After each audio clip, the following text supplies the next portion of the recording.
Hi, my name's Scott Murray and I'm the president of a company called Data Angel Policy Research. The videos that you see below were prepared by Data Angel in collaboration with Bow Valley College in Calgary, Alberta, and with funding support from Human Resources and Skills Development Canada. They focus on adult literacy and the need to increase adult literacy skill levels to protect our economic future. Without doing so, we will inevitably become less wealthy and less healthy. The plight of Canada's Aboriginal populations is particularly acute.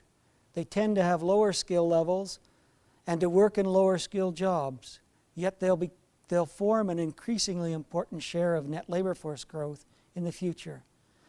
So our economic future depends very much on the economic future of our Aboriginal populations. And I encourage anyone watching these videos to help us deal with the problem of Aboriginal literacy in Canada.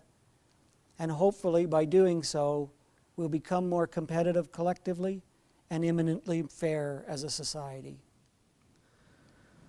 We're going to start with providing you with an overview of why we care about literacy. The place I start is insight realized by John Kenneth Galbraith, a famous Canadian economist, who in 1958, in a seminal book, identified the fact that literacy was the single most important determinant of economic progress and social development.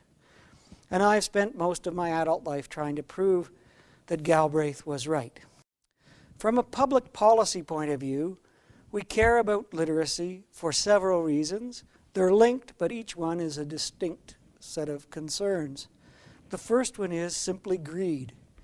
Skill is an important determinant of economic growth, and if you have weak skills, collectively or individually, there are then concerns about skill barriers to achieving high rates of economic growth, productivity growth, and rates of technological innovation, the things that make us wealthier over time. In Canada, most of the policy debate and rhetoric has been focused on the high end of the skill distribution, on getting more kids through post-secondary education, on doing more research and innovation, and generally being more skill and knowledge intense. Our work is focused on the other end of the skill distribution, on the skills of the average worker and what those skill levels imply for our future economic prospects.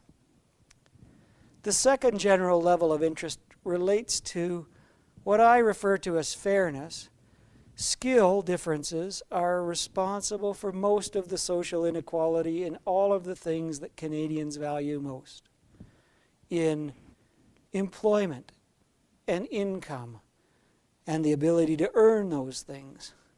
In people's health, in their levels of engagement in the general society and democracy.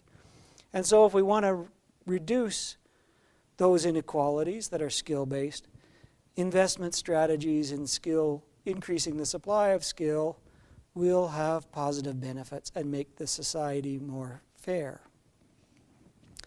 Our third level of interest has to do with parsimony. It's getting the most out of our tax investments. Canadians still invest an enormous amount of money to fund our healthcare system, our education system, our social welfare system, our justice system. And what we get out of those investments depends very much on the skill levels of the individuals who are being served. Again, investments in raising literacy levels could yield impressive economic returns. And finally, a special concern to minority populations, particularly Aboriginal populations in Canada, that literacy is a tool that enables full and equal participation. It's also a tool that supports linguistic and cultural preservation.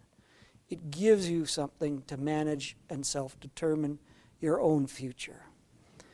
We summarize this general policy interest in literacy as something that we should care about.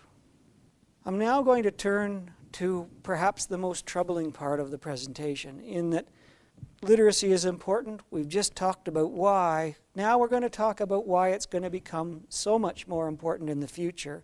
And ignoring literacy will bring along very grievous economic consequences.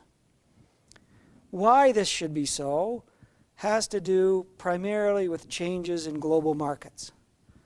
The first change is that markets have become freer, so now we can sell to anyone, anywhere in the world, and so the market for any Canadian firm that can become competitive is 6.5 billion people, and that represents huge opportunity for Canadian firms. Again, provided they have the skills to be competitive in a global market. The reverse side of this coin is a little more problematic. So on one hand, opportunity. On the other hand, all of our competitors, whether they're in China, India, Bangladesh, Vietnam, or Mexico, can now access almost all of the key inputs to production, capital, high advanced production technology, research and innovation. They can buy those things on global markets. They can get capital as cheaply as us in London or New York. They can buy the same German or Japanese robotic production technology. And they can hire the same rocket scientists from any number of global research and innovation centers, universities, research centers, whatnot. And so all of the advantage we used to get from those things by having access to cheaper capital and better technology have evaporated. Multinationals are part of this problem. They, as institutions, have a great interest in moving production to the lowest cost location. And so the movement to outsourcing that we've seen, where Canada has lost jobs first to Mexico and then to the Far East, is going to continue as multinationals move production and improve their bottom lines. Communication technologies, transportation networks, computing, the internet have all amplified the rate at which these changes take place. So what used to take a company years to move a plant, they can now do it in a matter of a few weeks. If this were not bad enough, something that is inherently good is happening in the developing world. They're investing massively in education, and that's having the effect, as one would expect, a hugely increased supply of these economically productive skills like literacy. So taking China as the example, their whole labor force is not as skilled as ours, but the top 25% of their workers are more skilled than our entire population. And so now these developing countries, to varying levels and degrees, can compete on quality because they're using the same machines, and they can compete on price because they're still working for far lower wage rates than prevail in Canada. So this creates a productivity gap that companies, in order to be competitive, need to close. That productivity gap is upwards of 40% with looking at a country like Mexico. And so our workers have to be 40% more productive than Mexican workers if we're to sell the same things into the same markets and match their price.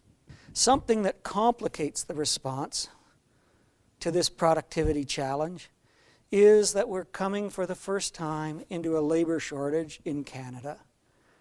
And we've been in labor surplus for the past 50 or 60 years. And so employers are used to being able to hire whoever they want. That's going to change, and employers are going to be forced to hire whoever they can get. This labor shortage is going to be exacerbated by the performance of the Alberta and Saskatchewan economies projected. They will suck workers from the rest of the country. So in many provinces, the people who stay home and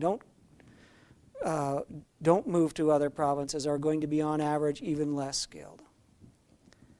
Employers aren't ready to wake up to this problem yet because for the past 50 years we have been successful.